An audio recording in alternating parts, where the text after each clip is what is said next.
What keeps us healthy and happy as we go through life? If you were going to invest now in your future best self, where would you put your time and your energy?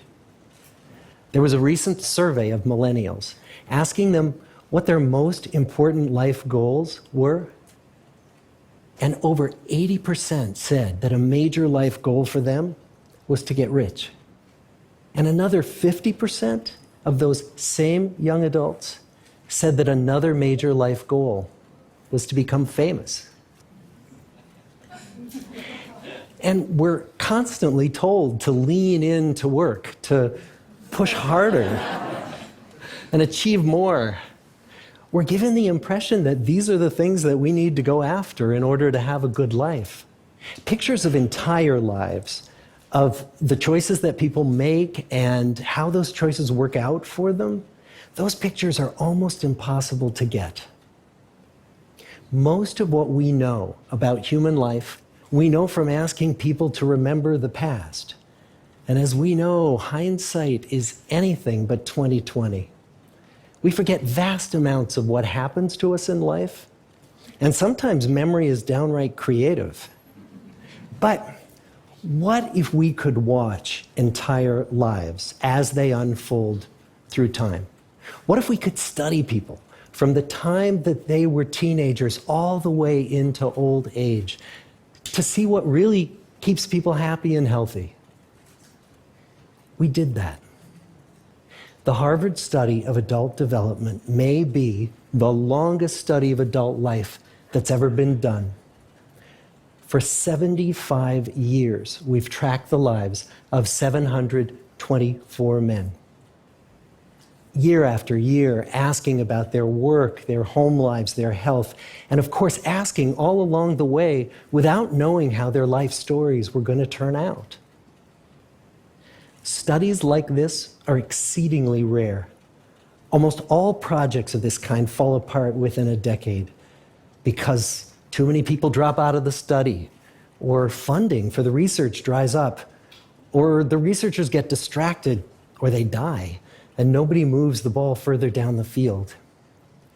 But through a combination of luck and the persistence of several generations of researchers, this study has survived.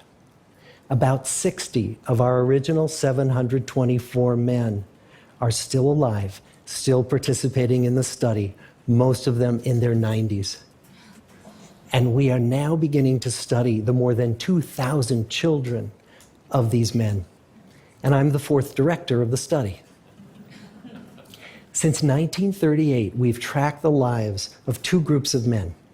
The first group started in the study when they were sophomores at Harvard College. They all finished college during World War II, and then most went off to serve in the war. And the second group that we've followed was a group of boys from Boston's poorest neighborhoods. Boys who were chosen for the study specifically because they were from some of the most troubled and disadvantaged families in the Boston of the 1930s. Most lived in tenements, many without hot and cold running water. When they entered the study, all of these teenagers were interviewed, they were given medical exams. We went to their homes and we interviewed their parents. And then these teenagers grew up into adults who entered all walks of life. They became factory workers and lawyers and bricklayers and doctors, one president of the United States. Some developed alcoholism, a few developed schizophrenia. Some climbed the social ladder from the bottom all the way to the very top, and some made that journey in the opposite direction. The founders of this study would never in their wildest dreams have imagined that I would be standing here today, 75 years later, telling you that the study still continues. Every 2 years, our patient and dedicated research staff calls up our men and asks them if we can send them yet one more set of questions about their lives.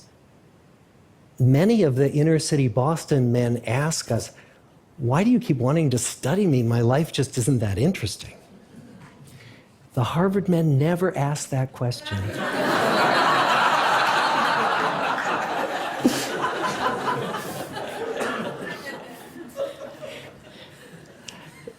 To get the clearest picture of these lives, we don't just send them questionnaires. We interview them in their living rooms. We get their medical records from their doctors. We draw their blood. We scan their brains. We talk to their children. We videotape them talking with their wives about their deepest concerns. And when, about a decade ago, we finally asked the wives if they would join us as members of the study, many of the women said, "You know, it's about time." So what have we learned? What are the lessons that come from the tens of thousands of pages of information that we've generated on these lives? Well, the lessons aren't about wealth or fame or working harder and harder. The clearest message that we get from this 75-year study is this: good relationships keep us happier and healthier, period. We've learned 3 big lessons about relationships. The first is that social connections are really good for us and that loneliness kills. It turns out that people who are more socially connected to family, to friends, to community are happier, they're physically healthier, and they live longer than people who are less well connected. And the experience of loneliness turns out to be toxic. People who are more isolated than they want to be from others find that they are less happy, their health declines earlier in midlife, their brain functioning declines sooner, and they live shorter lives than people who are not lonely. And the sad fact is that at any given time, more than 1 in 5 Americans will report that they're lonely. And we know that you can be lonely in a crowd and you can be lonely in a marriage. So the second big lesson that we learned is that it's not just the number of friends you have, and it's not whether or not you're in a committed relationship, but it's the quality of your close relationships that matters. It turns out that living in the midst of conflict is really bad for our health. High conflict marriages, for example, without much affection, turn out to be very bad for our health, perhaps worse than getting divorced. And living in the midst of good, warm relationships is protective. Once we had followed our men all the way into their 80s, we wanted to look back at them at midlife and to see if we could predict who was going to grow into a happy, healthy octogenarian and who wasn't. And when we gathered together everything we knew about them at age 50, it wasn't their middle-aged cholesterol levels that predicted how they were going to grow old. It was how satisfied they were in their relationships. The people who were the most satisfied in their relationships at age 50 were the healthiest at age 80. And good, close relationships seem to buffer us from some of the slings and arrows of getting old. Our most happily partnered men and women reported in their 80s that on the days when they had more physical pain, their moods stayed just as happy. But the people who were in unhappy relationships, on the days when they reported more physical pain, it was magnified by more emotional pain. And the third big lesson that we learn about relationships and our health is that good relationships don't just protect our bodies, they protect our brains. It turns out that being in a securely attached relationship to another person in your 80s is protective. That the people who are in relationships where they really feel they can count on the other person in times of need, those people's memories stay sharper longer. And the people in relationships where they feel they really can't count on the other one, those are the people who experience earlier memory decline. And those good relationships, they don't have to be smooth all the time. Some of our octogenarian couples could bicker with each other day in and day out. But as long as they felt that they could really count on the other when the going got tough, those arguments didn't take a toll on their memories. So, this message that good, close relationships are good for our health and well-being, this is wisdom that's as old as the hills. Why is this so hard to get and so easy to ignore? Well, we're human. What we'd really like is a quick fix, something we can get that'll make our lives good and keep them that way. Relationships are messy and they're complicated, and the hard work of tending to family and friends, that's not sexy or glamorous. It's also lifelong. It never ends. The people in our 75-year study who were the happiest in retirement were the people who had actively worked to replace workmates with new playmates.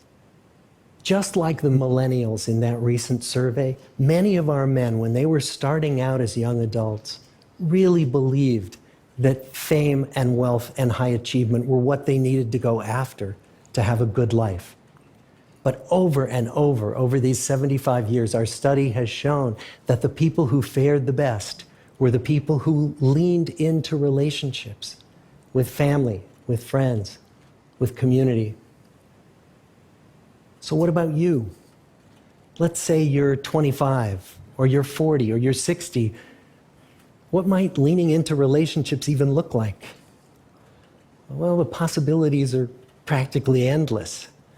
It might be something as simple as replacing screen time with people time, or livening up a stale relationship by doing something new together, long walks or date nights, or reaching out to that family member who you haven't spoken to in years, because those all too common family feuds take a terrible toll on the people who hold the grudges. I'd like to close with a quote from Mark Twain. More than a century ago, he was looking back on his life, and he wrote this: "There isn't time, so brief is life, for bickerings, apologies, heartburnings, callings to account. There is only time for loving, and but an instant, so to speak, for that. The good life is built with good relationships." Thank you.